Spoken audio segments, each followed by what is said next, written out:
아브라함의 믿음, 우리가 자주 언급을 합니다만은 아브라함의 믿음을 하나로 정리를 하게 되면 아브라함의 믿음은 전능하신 하나님, 이렇게 표현할 수 있습니다. 모세가 창세기를 기록했는데 모세가 창세기를 기록한 때가 이스라엘 백성들이 하나님의 부름을 받는다 하는 이 시점에, 그러니 모세가 하나님의 인도하심을 따라 그 떨기나무에서 불타는데 불이 타지 않는 그 상황 속에 하나님을 만난 뒤에 하나님께서 보내셔서 애굽으로 이스라엘을 인도하기 위해서 보냄을 받습니다. 그리고 거기에서 이스라엘 백성들을 만났는데, 출애굽기에도 나옵니다마는 우리 조상들의 하나님이 우리를 구원해 주신다 하는 약속, 조상 때부터 계속 이어져 오는 그 약속에 대해서 이 이스라엘 백성들은 알고 있었어요. 아브라함이 자기들의 조상, 이삭과 야곱이 자기들의 조상이라는 것을 알고 있었어요. 그런데 이것을 모세가 영감 중에 태초의 창조 때부터 아담, 가인, 노아, 아브라함, 그 수많은 시간들을 영감 속에서 하나님께서 보여주시는 것을 따라 기록해 놓은 것이 창세기예요. 그러니 창세기가 먼저 기록되었다, 나중에 기록되었다는 것은 사실 의미가 없어요. 왜냐하면 모세가 기록한 모세오경, 이 5권의 책이 같은 뿌리에 같은 내용을 가지고 있기 때문이에요. 그 중에 모세가 볼 때 아브라함은 하나님께서 그와 함께 하신 이 상황이 기록되어진 것처럼 전능하신 하나님, 천지를 창조하신 그 전능하신 하나님에 대한 기록으로 아브라함을 이해하는 거예요. 우리가 알다시피 모세는 하나님께서 모세를 통해서 이스라엘 백성들에게 계명을 주었습니다. 그러니 모세는 하나님을 이해할 때에 하늘에 계신 하나님께서 시내산 꼭대기에 강림하시고, 시내산 꼭대기에 계신 하나님께서 이제 모세를 통해서 지은 성소의 성막에 임재하심으로 하늘의 하나님께서 이스라엘 백성 중에 거하시는 하나님, 이렇게 모세는 이해하는 거예요. 그래서 모세는 그 하나님에 대해서 이해할 때 첫 번째, 하나님은 거룩하신 분이다. 그 하나님은 하나님의 백성들을 사랑해주는 하나님이다. 그러니 우리도 하나님처럼 거룩하고 우리도 하나님이 우리를 사랑해 주신 것처럼 서로 사랑하는 삶을 살아야 된다 하는 것이 모세가 성도들, 자기 백성들에게 가르치는 핵심이고, 이렇게 살려고 하면 하나님을 알아야 되고 하나님을 경험해야 되고 그 하나님을 섬겨야 되는데, 하나님께서 하나님을 섬길 수 있도록 가르쳐 주신 방법, 그것을 십계명이라 한다는 겁니다. 그래서 모세에게는 십계명이 그만큼 중요한 것이고, 십계명에 따라 순종하지 못한 허물과 죄를 제사법을 통해서 용서받게 하셨고, 십계명을 가지고 사는 성도들, 백성들이 함께 어울릴 때 나도 계명 지키고 너도 계명 지키면 우리 사이에 억울함이 없도록 하나님께서 시민법을 제정해 주신 것입니다.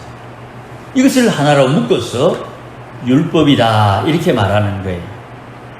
그러니 율법은 우리가 지켜야 되는 것임에도 불구하고 바울에 의하면 율법은 우리가 율법대로 살지 못하고 있다는 것을 깨우쳐주는 도구다, 이렇게 바울이 언급을 하는 거예요. 로마서 3장에 율법은 죄를 깨닫게 한다. 오늘 본문 4장 15절에 율법은 진노를 이루게 한다. 이 율법이 없으면 사람이 살 수가 없고, 왜냐하면 자기 마음대로 사니까, 자기 마음대로 살다 보니 사람들이 함께 모이게 되면 힘 있는 사람, 능력 있는 사람 마음대로 세상이 돌아가는 것이지요. 하나님의 세상인데 힘 있는 사람 마음대로 돌아가는 세상을 하나님은 결코 용납하지 않습니다. 우리가 잘 알지 않습니까? 유신헌법 얼마 지나지 않아 그것 때문에 생명의 값을 지불하는 것을 우리가 알지요. 우리가 종종 욕을 합니다마는 비서실장 했던 차지철이라는 분이 아주 대단한 능력을 가진 사람입니다. 그에게 흠이 하나 있다면 성질이 더러운 거예요. 그래서 그가 그 성질에 자기가 못 이겨서 죽을 짓을 했다는 거죠. 율법은 죄를 들추어내고 그 죄값을 치르도록 요구하는 거예요. 그런데 이 율법 때문에 마음고생하고 율법 때문에 시험을 당하고 율법 때문에 어려움을 당하는 이가 그 율법이 주어주는 상황을 통해서 하나님의 은혜를 경험하더라. 어떻게 그 율법이 나를 옥죄오는데 거기에서 내가 하나님의 구원을 경험할 수 있는가? 이것을 오늘 본문에서는 하나님을 믿는 믿음이 그 역할을 했다. 그렇게 이야기를 하고, 믿음은 말로 하는 거 아닙니까? 믿나? 믿는다. 그럼 우리는 생각에 믿는 행동을 내놔봐라. 그렇게 요구하지요. 그러면 어떤 사람은 각서를 쓸 것이요, 어떤 사람은 담보를 제시할 것이요, 어떤 사람은 자기의 재산을, 어떤 사람은 증인을 세우든지 어떤 행동을 할 거란 말이죠. 그 행동 그지에 아브라함은 믿음의 조상다운 전혀 예상치 못한 행동을 하는데, 그에게 16절 말씀, 아브라함은 믿음을 약속을 붙들었다 이렇게 표현하고, 약속 붙들은 행동을 말할 때에 17절에 아브라함은 하나님이 어떤 분인지를 알고 있었다는 거예요. 하나님은 죽은 자를 살리고 없는 것을 있는 것처럼 불러내시는 분이다. 이렇게 아브라함은 믿었다는 거죠. 이 믿음이 의가 되는 거예요. 믿음이 의가 된다고 할 때 아브라함이 그래 믿었으니까 그래 믿음으로 땡 이게 아니고, 아브라함이 하나님을 알고 하나님을 믿는 그 믿음이 하나님께서 의롭다고 인정을 해주는 거예요. 그 행동이 옳은 것이 아니고, 그렇게 믿는 행동을 하나님이 옳다고 인정을 해주는 거예요. 이거를 우리가 칭의, 의가 없는데 의가 있는 것으로 칭해준다. 의가 없는데 의가 있는 것으로 인정해준다는 거예요. 우리가 예수님을 믿음으로 구원받는 것도 나에게는 의가 없어요. 그런데 예수를 믿는 것이 하나님이 준비해 놓으신 예수의 의를 나의 의인 양 인정해 준다 이 말이에요. 그래서 구원은 우리가 구원받을 만한 자격이나 조건이 없음에도 예수님이 순종하여 십자가 지신 그 공로, 그 의를 담보 삼아 우리를 구원해 주고, 구원받은 우리는 예수님이 주신 그 의를 목돈, 종잣돈 삼아서 재산을 늘리듯이 그 의를 가지고 나의 의를 만들어라. 내가 어떻게 의를 만들 수 있습니까?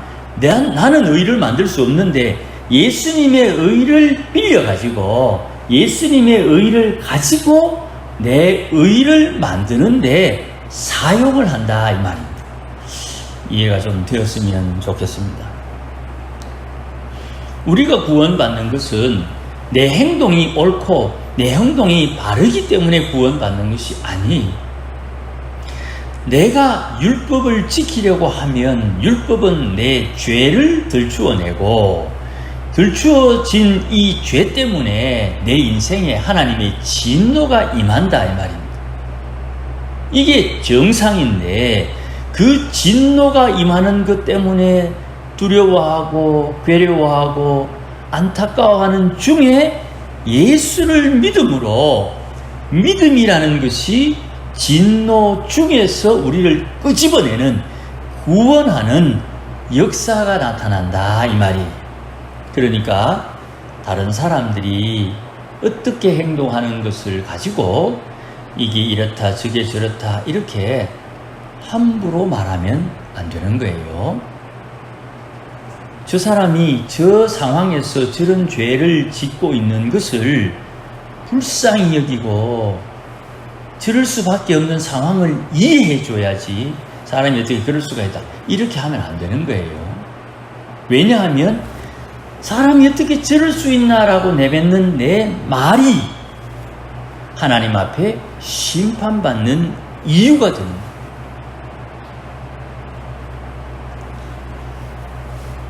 영적인 세계는요, 틀림이 없어요. 어긋남이 조금도 없습니다.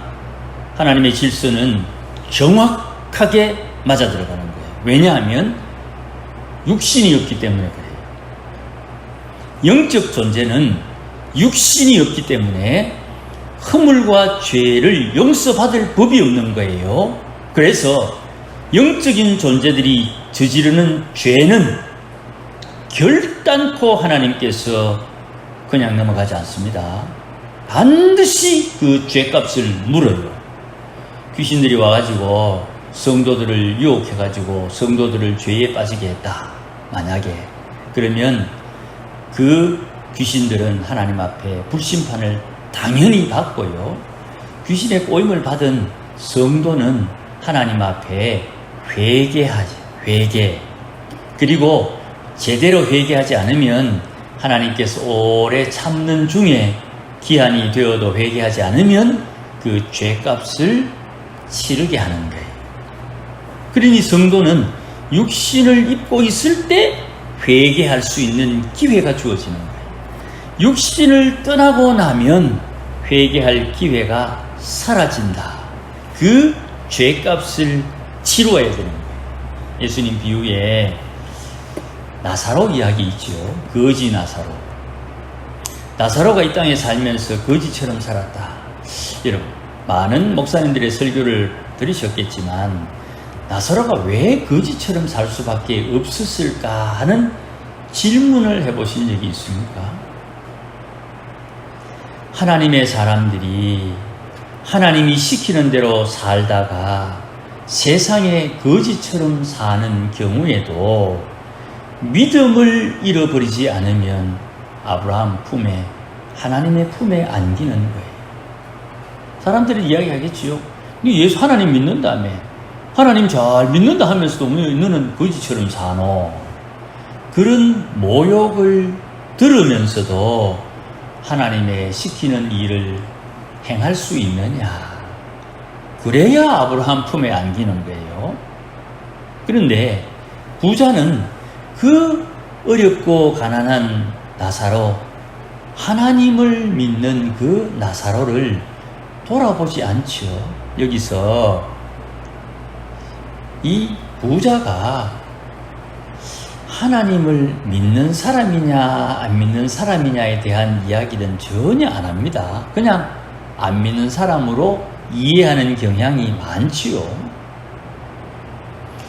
하나님을 믿든 안 믿든 하나님께서 하나님의 뜻을 따라 사는 사람을 위해서 긍휼을 베풀지 않으면 혀에 묻히는 물 한 방울의 긍휼이 없는 거예요. 무서운 말씀이죠.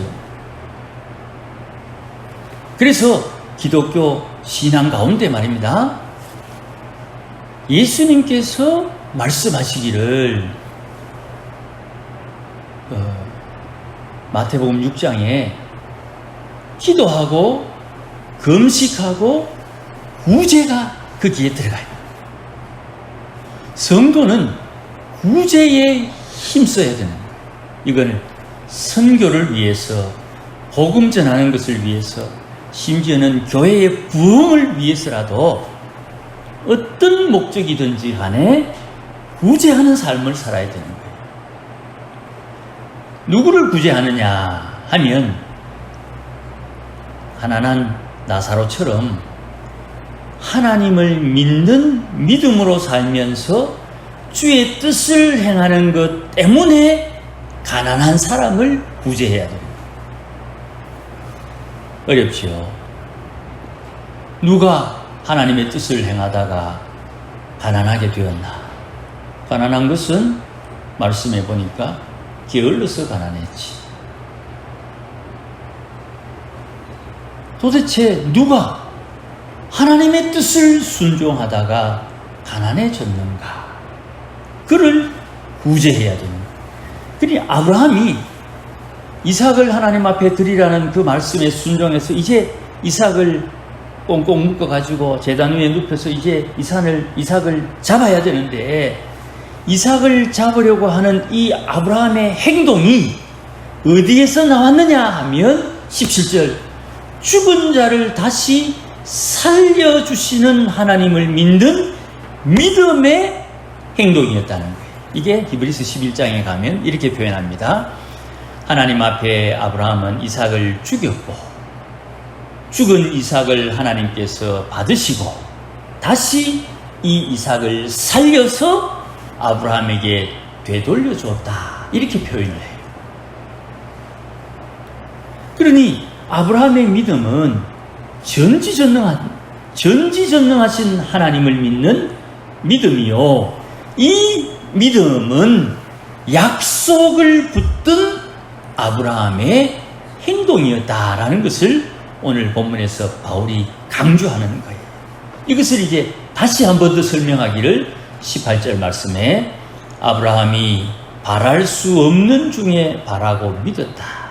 이 말씀은 우리가 갈 바를 알지 못하고 하나님의 가라는 가나안 땅으로, 약속의 땅으로 갔다는 창세기 12장의 말씀으로 이해하지만, 그 처음 가나안 땅, 약속의 땅으로 출발했던 아브라함의 그 갈 바를 알지 못하는 그 믿음이 이삭을 바치라는 그 하나님의 말씀에도 죽은 자를 다시 살려주실 믿음으로 드러나고, 318명을 데리고 쫓아가면 조카를 구할 수 있다는 믿음으로 연결되고, 99이 되었으나 하나님께서 아들을 주시겠다고 약속하신 그 약속대로 아들을 없는 데 있는 것처럼 불러내는 그 전능하심을 믿은 행동이 되는 거예요.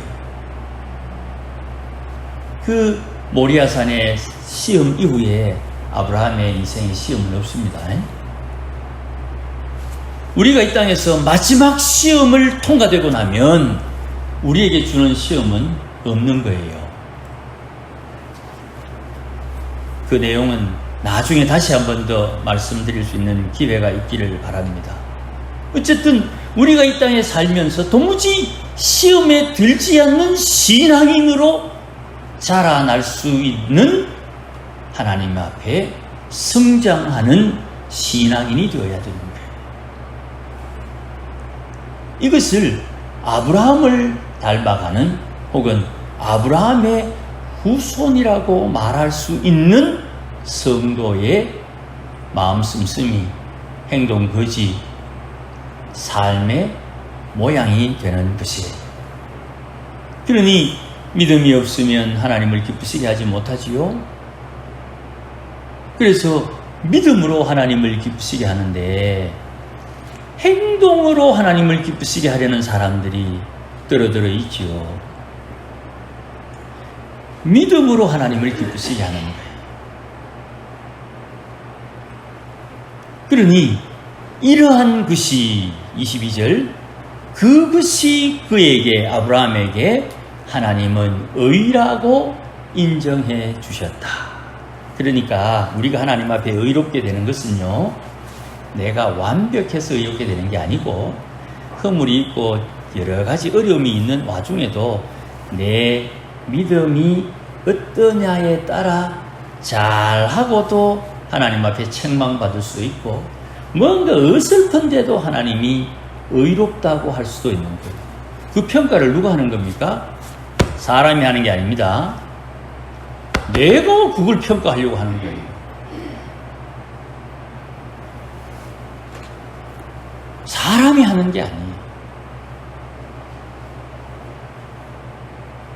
사람은 하나님의 말씀에 순종하는 것이 사명이에요. 이런 말을 하는 저도 하나님 앞에 순종 안 하면 하나님 싫어하겠지요. 인정해야 되는 거예요. 목사니까 되겠지. 성경 어디에 목사는 구원받는다는 데 있습니까? 예수를 믿어야 구원을 받죠. 세례요한이, 바울이 왜 이 땅에서 사역을 합니까? 세례요한이 세례 주려고 사도 바울이 세례 주기 위해서 사도가 된 게 아니잖아요.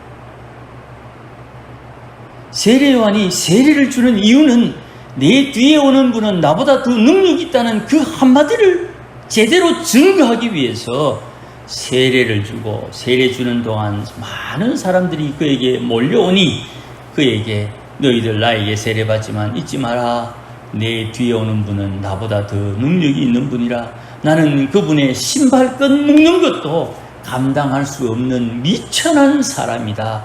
내 뒤에 오는 분을 기다려라. 내 뒤에 오는 분을 믿어라. 내 뒤에 오는 분이 참 구세주다. 이것을 세례요한은 가르치고 증거한 거예요. 우리가 신앙생활 하는 데 있어서 이것을 놓치면 안 되는 거예요. 이것을 우리가 늘 주기도문에 암송하는 겁니다. 나라와 권세와 영광은 주님의 것입니다. 내게 아니에요. 내가 지금 하나님이 허락하심으로 내가 나라와 권세와 영광을 빌려서 쓰는데 이걸 마치 내 것인 양 끄떡거리면 하나님인데 매맞습니다. 게으르고 악한 종은 맞아야 되는 거예요. 그걸 목사가 정확하게 알고 경거망동하지 않고 천박지축 난리법석 들지 않아야 되는 거죠. 행위로 구원받는 게 아니고 행위로 의롭다 되는 것이 아니고 믿음으로 사는 자를 하나님께서 너는 이만큼 하면 되었다. 너는 더 큰 사명을 위해서 조금 더 견뎌야 된다. 야, 넌 참 견딜 수 없는 것보다 더 많이 견뎠구나. 이렇게 하나님께서 각자를 위해서 평가하시고 인정해 주시는 거예요. 그러니 우리는 하나님 앞에 범죄하게 되지만, 허물이 있고 연약하지만, 우리 때문에 25절 예수는 우리의 범죄한 것 때문에 죽음에 내줌이 되고, 죽음에 내줬으니 마귀는 옳거니 예수님을 죽였는데, 하나님은 우리의 의롭다함을 위해서 예수님을 다시 살려주셨다 이 말. 나 때문에 예수님이 살아났다. 예수님이 살아나셨으니 나도 살았다. 나는 구원받았다. 이게 우리 신앙의 근본이 되는 것이에요. 그러니 믿음으로 산다는 것은 우리가 생각하는 것보다도 더 풍성한 것을 우리에게 제공해주고 더 풍성한 깨달음을 우리에게 요구하는 것입니다. 그러니 제가 자주 쓰는 표현, 손에 잡히는 것, 눈에 보이는 것, 이것 때문에 사람의 마음이 흔들려서는 믿음이 좀 많이 약한 거예요. 내 앞에 내가 전혀 기대하지 못한 상황이 발생되어도 그것을 통해서 주의 구원을 경험할 수 있도록 그 고난을 돌파해야지. 이것 때문에 안 돼. 저것 때문에 안 돼. 그럼 뭐가 됩니까? 아무것도 안 됩니다. 이것 때문에 안 되지만 기도하는 것이고, 저것 때문에 안 되고, 내가 약하기 때문에 저것 때문에 안 되는 것을 극복할 수 있도록 하나님께서 사람을 붙여주시는 거예요.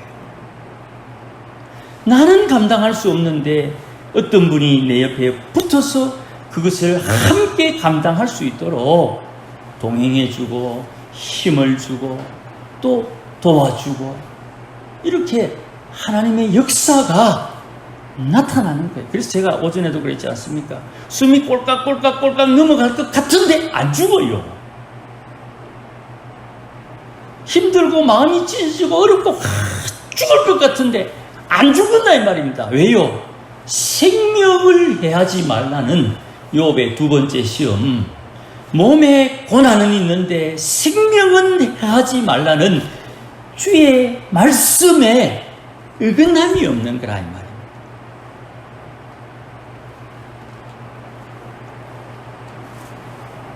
의를 따라 사는 사람, 율법의 열매가 구원이 되는 거예요.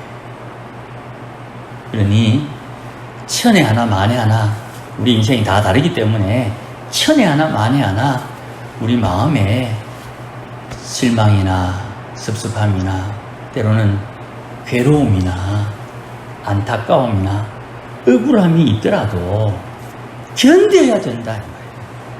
견뎌야 돼요. 이거 견디고 나면 주님 예비하신 복이 온다. 복이 온다. 이거 견디고 나면 복이 온다.